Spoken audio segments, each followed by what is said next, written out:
pretty lies, look me in the face, tell me that you love me, even if it's fake. Hello everyone, welcome back to my channel commerce with Anjali Talwar. So हमने जो economics का chapter start किया हुआ है foreign exchange, उसी का next topic करने वाले हैं हम manage floating related to exchange rate system. Floating exchange rate system कौन सा था? फ्लेक्सिबल वाला।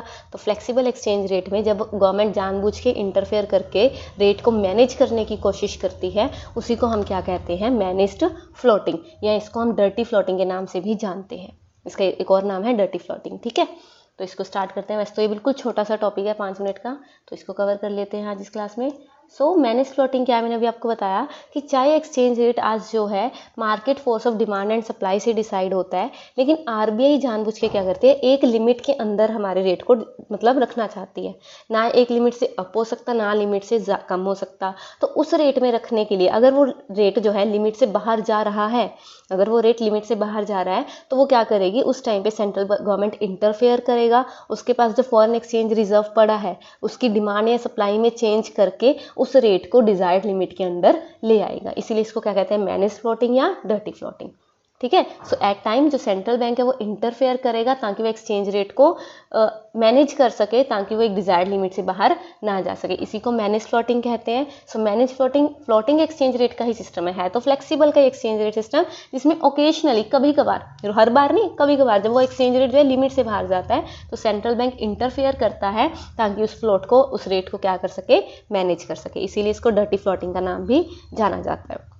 अब ये बताओ कि सेंट्रल बैंक कैसे पॉसिबल है कि वो मार्केट एक्सचेंज रेट को डिफाइन कर सकता है?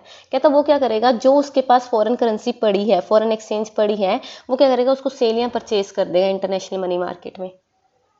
ठीक है, जब वो चाहेगा कि एक्सचेंज रेट कम हो जाए, वो चाहता है कि लिमिट से बाहर जा रहा है और चाहता है कि एक्सचेंज रेट कम हो जाए, तो सेंट्रल बैंक जानबूझ के सप्लाई बढ़ा देगा उस चीज़ की, तो रेट अपने आप कम हो जाएगा। किसी चीज़ की सप्लाई बढ़ जाए और डिमांड कम हो जाए तो रेट अपने आप कम हो जाएगा। And other things remaining constant, तो प्राइस अपने आप कम हो जाएगा, जिसकी वजह से अप्रिसिएशन हो जाएगा। इजी। और अगर यहीं पे एक्सचेंज रेट को बढ़ाना हो तो वो उसकी डिमांड बढ़ा देगा, जानबूझ के डिमांड करेगा फॉरेन एक्सचेंज में, जिसकी वजह से other things remaining constant, demand किसी चीज़ की ज़्यादा हुई तो प्राइस अपने आप बढ़ जाएंगे।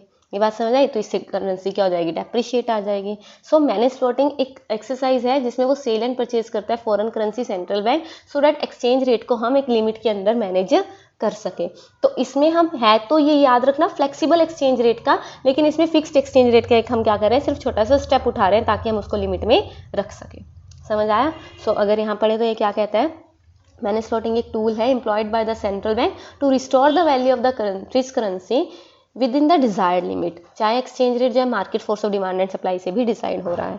सो मैनेज फ्लोटिंग और मिक्सचर कह सकते हैं दोनों फिक्स्ड एंड फ्लेक्सिबल का, क्योंकि इसमें फ्लेक्सिबल एक्सचेंज रेट से तो डिसाइड होता ही होता है, लेकिन उसके बाद हम क्या करते हैं? कंप्राइज करते हैं element of fixed exchange rate, क्योंकि हम रेट को चेंज कर सकते हैं by interference of RBI, intervention of RBI. Easy, बिल्कुल छोटा सा टॉपिक था, लेकिन इससे क्वेश्चन जरूर आते हैं। इसको कीजिए ढंग से। मिलते हैं नेक्स्ट क्लास में, तब तक के लिए thank you so much. Tell me pretty lies, look me in the face, tell me that you love me, even if it's fake.